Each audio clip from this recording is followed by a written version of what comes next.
Atlantic City, New Jersey, for those who don't know. I'm a city boy. It's a small town, a couple blocks long, but it's not too much to it, man. Really, I'm going to keep it short and simple. It ain't too much to it. Come on. Oh, I know you got some good questions. Let's not play. For those who don't know, follow me on Instagram, Niko609, or follow the group 120, Jersey Boys 120. You know what I'm saying? Jersey Boys, Jersey Boyz 120 on Instagram, Niko609. Appreciate it. I wanted to walk slowly into it, but you know. Yeah, come on, man. Politics, man. Come on, man. Let's talk what we can talk about. What we can't talk about, we'll leave it on the floor. Definitely. Racial tension in the country get heated. You know. You can't ignore it. People try to ignore it. But the stuff that comes out every single day, Serena Williams situation. I don't know if you heard about it, but a former tennis star, a guy. You know, Serena's having a baby with a white guy. So he basically said something like chocolate baby, something that, you know what I mean? What's going on? What do we do now? Trump's the president. You got to speak on that, because every time I see your posts, you deal with that, and we should deal with those type of issues. Well, how do we first deal with it? Is first identifying with the racism and racial problems that we have in America. That's first and foremost, because until we can identify with it or acknowledge it, I should say, it's going to be an issue. That's the first step. The Serena situation, you got to understand, them women come from Compton. They come from real hard upbringings coming up, and if I'm not mistaken, they had a sister that was murdered in Compton. So their upbringing it reflects a lot of the things that go on in their everyday life. So we got to look at that. If somebody's making a comment on what they do, that's them. For us in the presidency and what's going on, we need to focus on us as a community, man. I talk about it a lot on Instagram.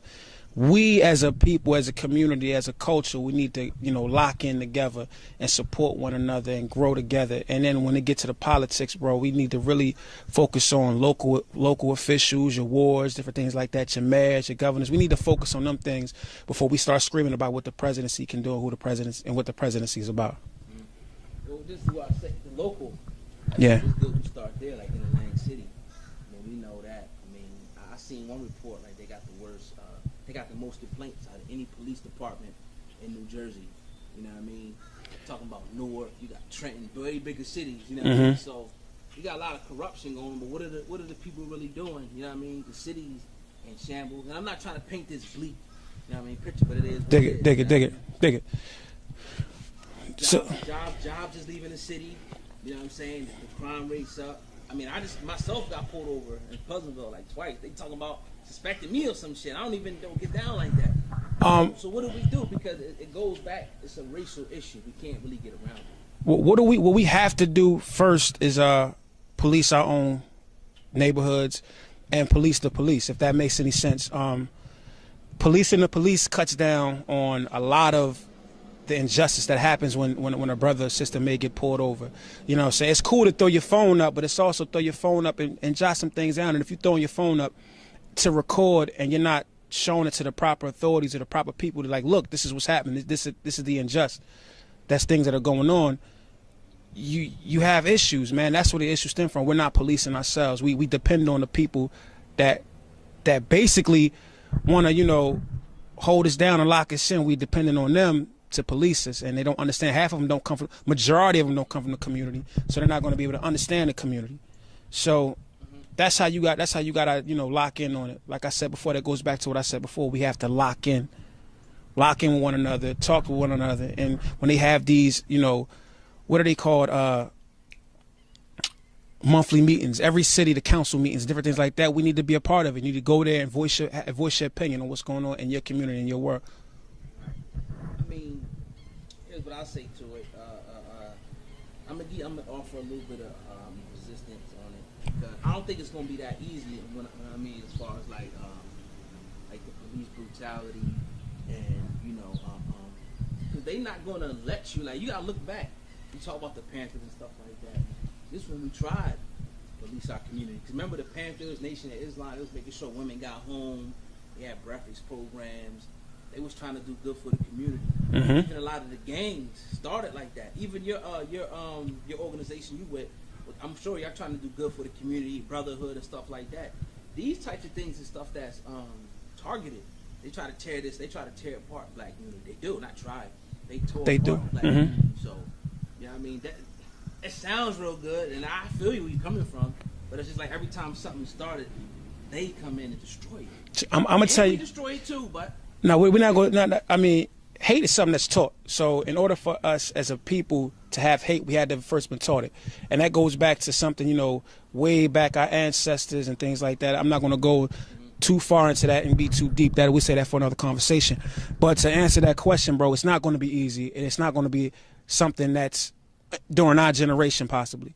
That's something that we got to teach the future generations. You know what I'm saying? We got to sit back at home and let them know historically what we're about. Historically, that we're not just slaves and Harriet Tubman, Martin Luther King, and that's it.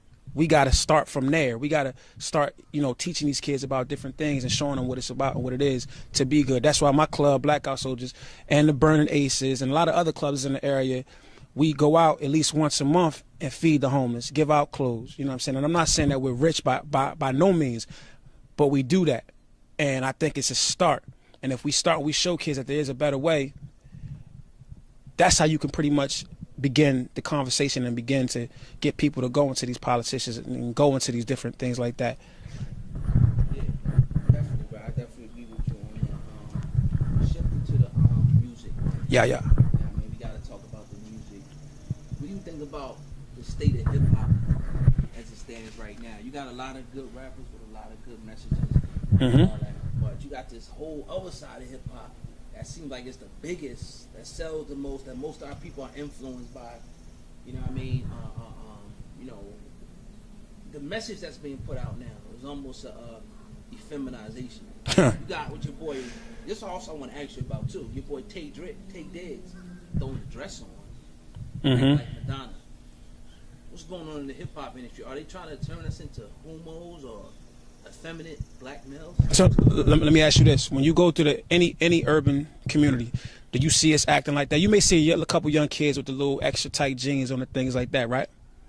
So when an artist sells over 1 million plus records, who is that really filtering to?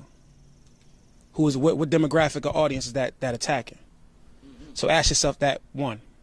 Two, do I think it's how did you turn? What was the word you used? Defeminizing our community. Feminizing, meaning like I know what you mean. Right. Sonically, I don't think so. I think it's more of a visual thing. Look at the cartoons that they have. Look at the TV shows where they're constantly showing, you know, men in dresses and men dressing in drag. I think it's the visual aspect. I think the sonically music is a reflection of somebody's community. So if sonically I'm giving you what's going on, you gotta listen to the words, not what you see. The visuals to capture you, to build you in. That's for the you know, the visual side of the consumer. Right. But the music and the message is what you need to listen to.